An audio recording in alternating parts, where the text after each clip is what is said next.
Atos capítulo 21. Vamos ler o versículo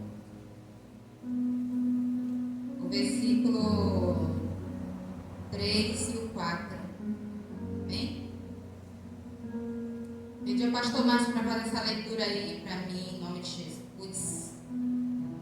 Ao avistarmos Chipre e seguirmos em direção ao sul, navegamos para a Síria, desembarcamos em Tiro, onde nosso navio deveria ser descarregado. Havendo encontrado os discípulos locais, ficamos com eles 7 dias, e eles, pelo Espírito, recomendavam a Paulo que não seguisse para Jerusalém. Amém. Amém, igreja? Louvado seja o nome do Senhor, em nome de Jesus. Estou aqui pedindo ao Senhor que eu venha ser apenas um instrumento nas mãos de Deus, para falar exatamente o que a palavra e aquilo que Deus está direcionando na palavra seja pregado. Então Paulo, ele estava em viagens missionárias, né? Ele já tinha ali feito várias viagens. Eu li aqui, se eu não me engano, não sei se era a terceira, a quarta viagem que Paulo estava fazendo com missão, né? Dada pelo Espírito, dada por Deus. Então, Paulo teve um chamado, e o chamado de Paulo não foi para os judeus, não foi para pregar aqueles que já eram considerados como escolhidos de Deus, era para estar buscando ali agora os chamados gentios. Então ele fazia missões, aonde Deus direcionava, Paulo ia. E aqui Paulo estava sendo direcionado aí a Jerusalém. Mas pelo que a gente entende na palavra, ao mesmo tempo que ele estava com essa missão de ir ali até Jerusalém, ao mesmo tempo o Espírito já estava o prevenindo e o preparando, e ali ele iria passar por muitos problemas, a ponto de dizer até que não fosse. Porque às vezes quando você está sendo usado por Deus para avisar alguém, olha, não vai, não faz, porque eu sinto que não vai ser bom, eu sinto que ali você vai ter problema, eu sinto que ali você vai ter prejuízo, eu sinto que você ali vai passar por grandes aflições. Mas por outro lado, às vezes a pessoa está avisando, né? E ele vai passar. Mas por outro lado, a pessoa sabe o que tem que fazer. Então Paulo sabia que ele tinha que ir. Porque ele tinha o quê? Missões. Ele estava fazendo viagens missionárias. E ali, quando ele chega no meio dos discípulos locais, o Espírito, através dos discípulos, o avisa. E ele vai, né? Dando continuidade juntamente com os discípulos. Chegam à praia, em união, comunhão, oram, se abraçam, ajoelham ali naquele lugar, apresentando sempre a vida de Paulo a Deus. Chega à casa de Filipe também ali um missionário, que tinha 4 filhas que profetizavam, mulheres, né? Consideradas ali donzelas, jovens, profetizavam. O que é profetizar? Pregar, né? Pregar a palavra, evangelizar. Então elas eram profetisas, as filhas de Filipe. E ali na casa de Filipe chega também um profeta chamado Ágapo, qual chegou com a mesma missão de avisar a Paulo. E ali ele tira aquele cinto da cintura dele, de Paulo, amarra nele mesmo, no profeta, nas mãos, nos pés, e diz: assim como eu faço com esse cinto, né? Farão ao dono desse cinto quando chegar a Jerusalém. E ali todos ficaram preocupados, desesperados, porque por conta do que podia acontecer a Paulo naquela missão, naquela viagem. E aí Paulo, encorajado, né? Corajoso, ciente do seu propósito, ciente do que ele tinha que fazer, ele chega e diz: por que estão chorando? Por que estão preocupados, entristecendo o meu coração? Saiba que eu estou preparado, não só para ser amarrado, mas também para morrer pelo nome de Jesus. Glória a Deus. Então é isso que Paulo responde. Quando estavam ali tentando intimidá-lo, a dizer assim: ó, não vai, porque Deus mostra. A alguém Deus mostra que não vai ser bom. Então, se Deus tem muitas vezes usado pessoas para profetizar para você só coisa boa, só vem coisa boa para você, duvide que está vindo realmente de Deus. Porque o nosso Deus, ele nos alerta tanto do bem quanto do mal. Ele nos também abençoa, como também nos corrige, coloca na provação.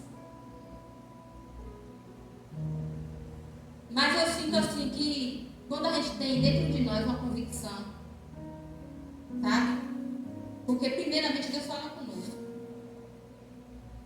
Primeiramente Deus, quando nós temos a visão aberta, quando nós temos ouvidos espirituais abertos, quando nós temos intimidade com Deus, Deus não vai falar nada com você através de outras pessoas que Ele já não esteja ministrando, falando a você mesmo. Então Paulo ali já sabia o que ele ia passar. Paulo ali já sabia o que ele tinha que fazer. Vocês estão vendo algo que eu já sei. Vocês estão ali profetizando algo que o próprio Espírito já profetizou, mas eu vou. Por que estão assim? Estão preocupados? Posso ser amarrado, posso ser crucificado, posso ser chicoteado, mas não só isso, estou preparado também para morrer pelo Evangelho, pelo nome de Jesus. Amém? E Paulo vai, chega de Jerusalém, é recebido pela igreja, bem. A igreja recebe Paulo bem. Paulo chega ali com a missão de levar donativos, a qual ele tinha arrecadado suas missões, evangelizando para os gentios, recebia doações, recebia ofertas. E ali Paulo foi com a missão de levar donativos para aquele povo ali. E a igreja em si recebeu Paulo bem. Mas existia também no meio daquele povo os chamados religiosos, rebeldes, que se voltaram e criaram uma rebelião contra o ministério de Paulo, contra Paulo. Eu tenho que te dizer, igreja, isso aqui, aonde Deus te levar, aonde Deus nos levar, você vai ter uma missão, que é pregar o Evangelho de Jesus. É pregar o que você tem aprendido de Deus. Deus usou tremendamente o motorista que trouxe a gente. E ele falou assim: olha, eu estou revoltado com as igrejas. Ele é crente. Estou revoltado quando eu entro numa igreja que só se fala em campanha para entregar chave de casa, chave de carro, porta, toma lá que Deus te dá cá. E as igrejas só se falam em prosperidade, só se fala em dinheiro. O culto todo é falando de dinheiro, o culto todo é falando de prosperidade, o culto todo é falando que Deus vai dar, que Deus vai abençoar. Ninguém prega o Evangelho de verdade. Arrependei-vos que não vai para o inferno. Crede no Evangelho, se arrepende, muda de conduta, muda de vida. Não estão pregando o Evangelho da salvação, do arrependimento mais. E a nossa missão é sair pregando o Evangelho da salvação e não nos deixar corromper. Ainda que a igreja fique vazia. E ele ainda disse isso: se eu fosse pregador, na minha igreja só ia ter eu nas 3 pessoas. Eu, o Pai, o Filho e o Espírito Santo. Quando ele parou aí na porta da igreja, só tinha Nancy, pastor Marcos e irmão Júnior. 3 pessoas. Aí eu falei: olha aí para a igreja aí. A nossa visão é exatamente essa: prega a verdade. Deus dá. A gente não escolhe palavra para pregar, a gente não prega o que a gente quer porque vai agradar os ouvidos, porque vai amaciar o ego. A gente prega o que o Espírito Santo manda. Pode ser perseguido, pode ser amarrado, pode ser condenado, pode ser crucificado, criticado. Pode não receber a palavra, mas vai ser pregado aqui, aquilo que o Espírito Santo mandar. Pode a igreja ficar vazia realmente, mas o Pai, o Filho e o Espírito Santo não vai faltar. Quarta-feira Deus falou para mim, me falou falando para uma pessoa. E que você carregue isso na sua vida. E a tua alegria tem que estar na certeza da tua salvação. Foi isso que Deus falou. A tua alegria seja a certeza da tua salvação. Onde você for, aonde você andar, você carregue essa certeza.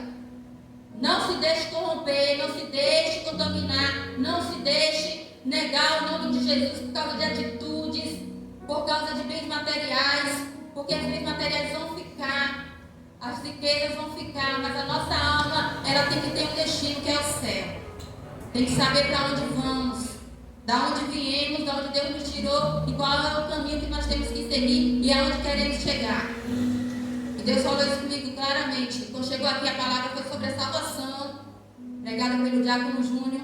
E o livro de Hebreus, capítulo 1, que fala de Jesus, da vida dele, da salvação e a alegria aqui derramada sobre o ungido de Deus, aquele que odeia a iniquidade, ama o juízo e odeia a iniquidade, recebeu de Deus o óleo de alegria, a unção de alegria sobre ele. E o mesmo capítulo, o mesmo livro, a diaconisa Luciana abriu o culto e eu que não queria pregar, quando finalizei o culto, falei, é a mesma palavra, Deus. Deus está falando aqui, Paulo tinha uma missão. Foi condenado, foi julgado, foi amarrado, foi expulso, colocado para fora do templo, espancado, agredido. Inventaram, vou pedir agora ao pastor Márcio para fazer a leitura. Inventaram mentiras sobre ele, porque o papel do nosso adversário é esse: é mentir, caluniar você, para descredibilizar você.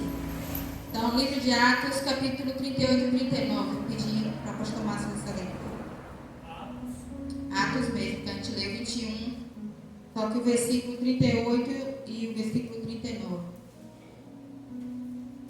Não és porventura o egípcio que há algum tempo deu início a uma revolução e levou para o deserto 4.000 terroristas armados? Ao que Paulo declarou: sou judeu, cidadão de Tarso, cidade de grande importância da Cilícia. Peço-te que me consintas falar ao povo. Amém? Então ali estava se levantando uma grande mentira e calúnia a respeito de Paulo. Não é um egípcio que liderou uma revolução e levou vários mil homens para o deserto e tal. Mas ali também, em cima daquela mentira, Deus deu escape a Paulo. Deus deu ali a ousadia, né? E Paulo revelou quem ele era. Paulo revelou: não, eu sou um cidadão romano, nascido em Tarso, da Cilícia, criado nas leis judaicas, né? Criado rigorosamente nas leis judaicas. Pede a oportunidade para falar ao povo.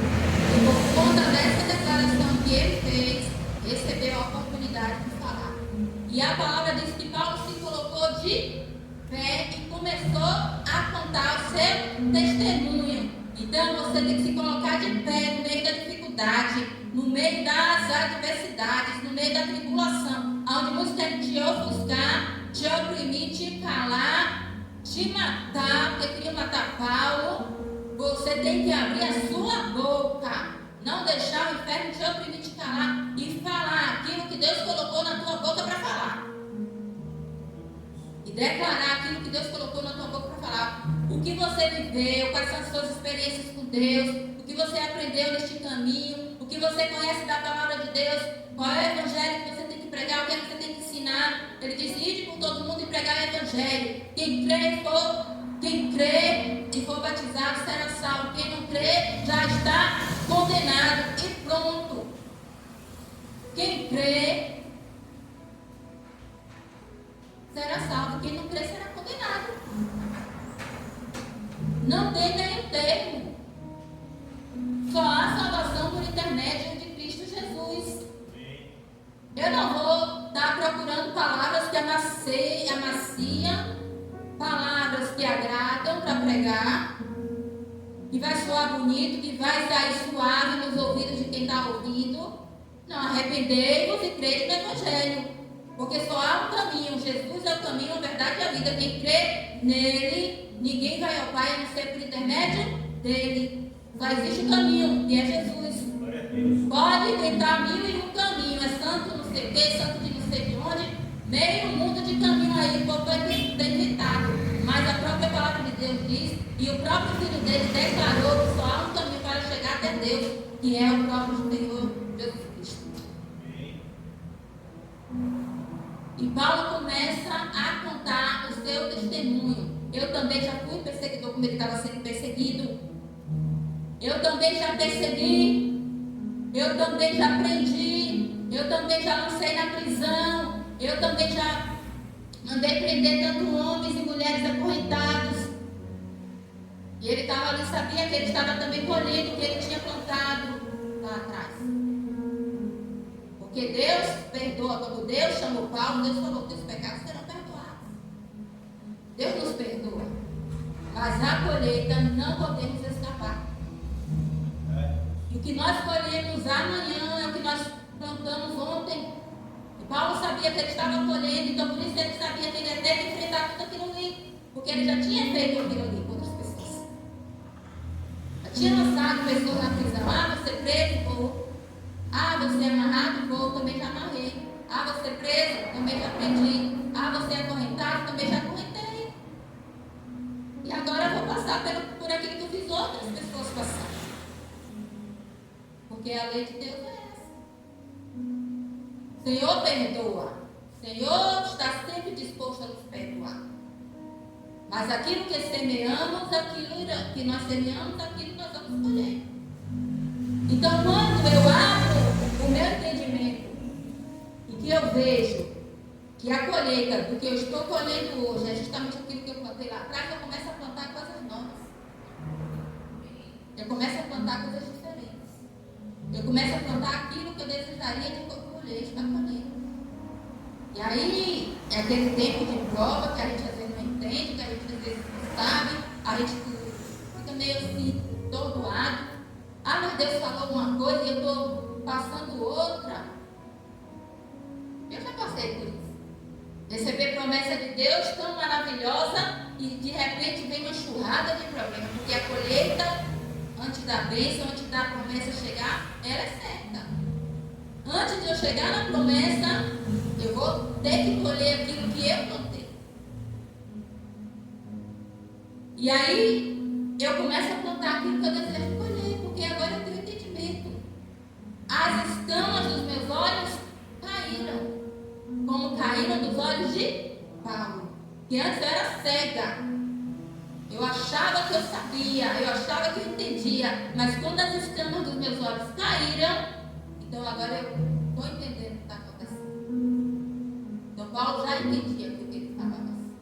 E ele sabia o que ele tinha que fazer. E ele sabia o que ele tinha que fazer.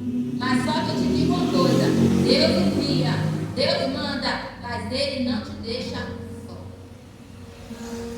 Mesmo que você esteja colhendo aquilo que você plantou, se Ele te chamou, se Ele te escolheu, Ele vai garantir o teu chamado. E ai de quem tocar, porque ali Paulo chegou, olha, sabe quem eu sou? Sou qualquer não. Tu não é cidadão romana, tu não é cidadão romano, tu não nasceu em Tarso, tu não fala aramaico, nada, mas sabe quem tu é? Cidadão do céu. Escolhido por Deus. E aonde você for, Deus irá com você. Aonde Deus te colocar, Ele estará com você. Para te livrar, te salvar, te dar escape, como deu a Paulo. E Paulo ali recebeu escape. No meio da multidão querendo matar ele, querendo crucificar, querendo tal. Mas o escape veio, o escape sempre vem para nós. O Senhor não é o Deus que nos coloca na prova para nos deixar morrer. Não é o Deus que nos levanta para nos deixar parar no meio do caminho. Ele é o Deus que nos levanta e nos leva e nos conduz até o fim. Até onde nós devemos chegar. Né? E nosso posicionamento é de continuar na presença de Deus. Nosso posicionamento é de continuar falando a verdade. Nosso posicionamento é de continuar pregando aquilo que Deus mandar, agrade ou não. Queiram ou não ouvir, ouvindo ou deixando de ouvir, continue pregando aquilo que Deus mandar você pregar. Amém? Porque você pensa que a gente está aqui falando entre nós. Muitos já foram. Muitos já foram por um motivo ou por outro, já foram. Mas se tu chegar com as tuas ideias, o teu conhecimento que tu tem aqui, com a tua visão espiritual que tu tem aqui, no meio de uma multidão começar a pregar o que tu aprendeu aqui, tu vai ser bem recebido? Por alguns talvez. Mas vai ter muita gente para rejeitar. Vai ter muita gente que não vai aceitar. E vai ter muita gente que vai se levantar também. Mas aí é a hora de escolher. A minha alegria está em agradar o homem ou em agradar a Deus? A minha alegria está em falar o que o homem quer ouvir ou o que Deus está mandando? Né? Uma vez Deus me deu um sonho que eu mesma estava fugindo de um jeito, porque tinha se levantado uma rebelião no Brasil. E quando dizia assim, é pastor, misericórdia, tinha que fugir, tinha que correr, tinha que se esconder. E eu saía desesperada, porque meus vizinhos sabiam, outros sabiam. Eu tinha que procurar quem não sabia quem eu era para eu poder me esconder. Então tem coisas que a gente pensa às vezes que não vai acontecer, mas o mundo, o tempo está se esgotando. O tempo está se esgotando. E é hora de se posicionar. É hora de tomar posicionamento diante de Deus. É hora de falar a verdade. É hora de falar o que Deus manda. Arrepender-vos e crer no Evangelho, porque chegar no reino de Deus, quem crê e for batizado será salvo, quem não crê será condenado. A verdade é só essa. Dentro dos princípios de Deus, o que a lei de Deus aprova e o que a lei de Deus condena. O homem não vai mudar o que está escrito. O homem não vai mudar o que Deus deixou, as suas leis. O homem não vai mudar. Quem vai de encontro é perseguido. Porque as pessoas querem mudar a palavra. Elas querem dizer agora que o que é certo está errado, o que está errado é certo e pronto. E quem vai de encontro ao que elas querem achar, entender como verdade, vai ser perseguido, vai ser condenado. E só Deus para nos livrar, mas Ele é o Deus que vai dando a direção. E a Bíblia fala que quando você estiver diante de uma multidão e tiver que falar ali, não se preocupe com o que vocês às vezes de dizer, porque o Espírito Santo nessa hora vai lhe dar as palavras, vai dar o que você precisa falar. Não precisa apenas você estar debaixo da presença de Deus e com o Espírito Santo de Deus contigo. Porque diante de qualquer situação que você tenha que enfrentar, o Espírito Santo vai te conduzir e vai te direcionar. E você apenas dê ouvido à direção que Deus te der, para que você consiga escapar, né, de perseguições que às vezes, por falta de maturidade, de sabedoria, que às vezes com um pouco de sabedoria, um pouco de maturidade, a gente consegue contornar muitas coisas. Mas sem sabedoria, e a Bíblia fala que aquele que não tem, peça a Deus que dá. Então temos que estar sempre pedindo a Deus sabedoria. Deus me dá sabedoria. Deus me ensina como agir diante de uma situação. conduz, me ensina, me guia. E o Espírito Santo vai nos dando a melhor direção em cada situação que se colocar na nossa frente, no nosso campo. Amém? E a palavra de Deus fala: como escaparemos nós se não atentarmos para essa tão grande salvação? Como escaparemos se não dermos ouvido ao direcionamento do Espírito Santo para nós?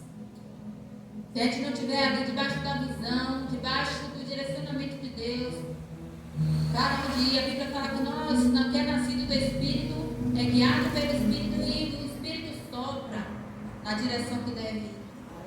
Então nós somos os sopros do Espírito soprados pelo Espírito Santo de Deus. Se o Espírito Santo de Deus me mandar ir para a esquerda, eu vou. Se me mandar ir para a direita, eu vou. Se mandar ir para frente, eu vou. Se mandar ficar, eu fico. Eu vou de acordo com a direção que o Espírito Santo de Deus me dá.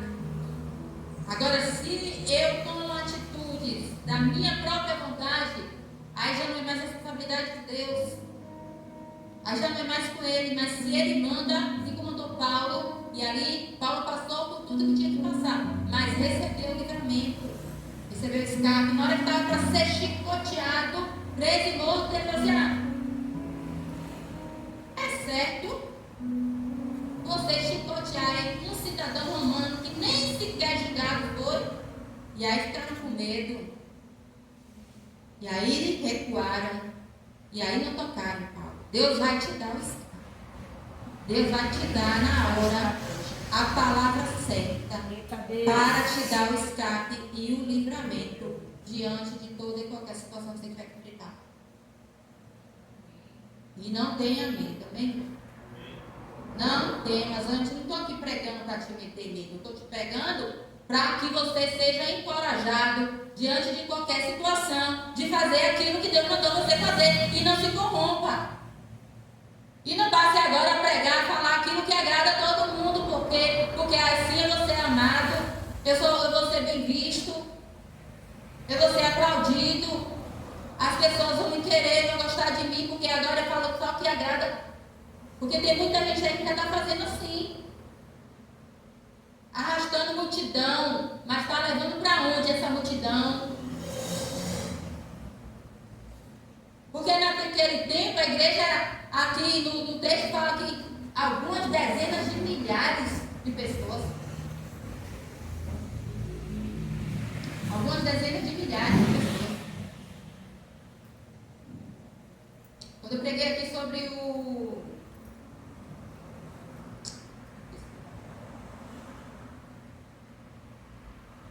livro de Atos, capítulo 5, que deu a oferta pela metade. Ananias e Safira. Ali os dois morreram fulminados porque mentiram diante dos discípulos. E o discípulo falou assim: vocês mentiram, deixaram o diabo influenciar vocês para mentir ao Espírito. Mentiram para, podia ser, mentir para o pastor, mentir para a pastora, eu menti para o pastor Marcos, ela tal. Mas como a palavra de Deus fala, quem toca em vós, toca na menina dos meus olhos. Quem mente para um homem de Deus, uma mulher de Deus, mente para quem? Ao Espírito. Mente para Deus. Mas ali com aquele acontecimento, a Bíblia fala que o temor foi tão grande na igreja, e a igreja só crescia. Que elas viam ali o manifestado poder de Deus, o temor fazia a igreja crescer. E hoje parece que está acontecendo o contrário. O temor está fazendo a igreja esvaziar. As pessoas estão achando que saindo da igreja está escapando da presença de Deus, da palavra de Deus que está sendo pregada de correção. Não, eu saio da igreja, eu chego lá e posso fazer o que eu quiser. Eu posso beber, eu posso comunicar, eu posso fazer seja lá o que for, né, que eu esteja com vontade. Eu não estou dentro da igreja. Então lá fora eu posso fazer o que eu quero. Estão enganados, muito enganados, porque os olhos de Deus não estão aqui dentro desse lugar, não. Ele está em toda parte, aonde eu for, Ele me acompanha, e Ele sabe o que eu estou fazendo. Ele sabe o que eu faço no meu quarto, Ele sabe o que eu Ele sabe o que eu faço aqui dentro, Ele sabe o que eu faço na rua, Ele sabe o que eu faço numa mesa de bar, Ele sabe tudo o que eu faço, todo o meu dia, como foi. O Espírito Santo, os olhos de Deus estão sobre mim. E Ele sabe. Pode não estar dentro de mim, porque na hora que eu me corrompo, o Espírito Santo de Deus sabe. Mas Ele está vendo tudo que me acompanha. O salmista dizia: onde eu irei? Se eu saio, tu estás. Se eu entro, também tu estás. Se eu deito, tu estás lá. Se eu me levanto, tu também estás lá. O Espírito Santo de Deus está comigo 24 horas por dia. Não tem para onde eu correr da presença de Deus. Para onde eu for, Ele me acompanha. E Ele vai saber. E Ele vai ver tudo que eu estiver fazendo para ti. O convite hoje é para que a gente venha se manter na posição. Posso ser perseguido, posso ser caluniado, posso ser afligido, correr risco de morte, lançado na cova, lançado na fornalha, por causa do meu posicionamento. Mas a minha posição não vai mudar. O meu caráter não vai mudar. Aquilo que o Espírito Santo de Deus me ensinou não vai mudar. Aquilo que eu aprendi de acordo com as minhas provações, de acordo com a palavra dele, não vai mudar os meus conceitos. Poderia ser comido pelos leões na cova? Poderia. Mas Deus fez o leão dormir. Foi lançado na fornalha de fogo, poderia ter morrido queimado, poderia, mas o próprio Deus passeou no meio do fogo junto com eles. Aleluia. Não tinha só 3, não tinha 4, porque o próprio Deus desceu lá dentro daquela fornalha para dar livramento àqueles homens que não se corromperam por medo ou para agradar alguém que era maior, o seu rei, seja lá o que for. Não se corrompeu. Foi lançado na fornalha. Preferimos ser lançados na fornalha de fogo. Podemos morrer? Sim. Se morrermos, iremos para a glória. Ou o próprio Deus virá nos livrar. Então, morrer para Deus é lucro. Morrer em Cristo é lucro. Morrer no mundo, não, é perdição. Mas morrer em Deus, morrer em Cristo é lucro. O próprio Paulo, no final da sua carreira, ele chegou a esse entendimento. E hoje, para mim, viver é Cristo e morrer é lucro. As lutas, as batalhas vão nos fazer entender isso. Porque eu passo por tanta coisa, porque você vai entender essa frase que Paulo falou um dia. Viver para mim é Cristo e morrer é lucro. Ele viu que aquele mundo ali, esse mundo não tinha mais nada para oferecer. Esse mundo não tinha mais nada para oferecer a Paulo. Ele já tinha ali cumprido a sua missão para a qual foi chamado. Ele já tinha ali pregado o Evangelho. Ele já tinha ali feito seu ministério crescer e alcançado as vidas que Deus o destinou para alcançar. E agora ele chegou ao entendimento: já fiz, encerrei a minha carreira, guardei a fé, e agora a coroa da justiça me é esperada. Ele sabia que agora ele tinha uma coroa para receber, um prêmio para receber, porque não se corrompeu, porque não deixou, se contaminar e nem teve medo do que ele tinha que enfrentar.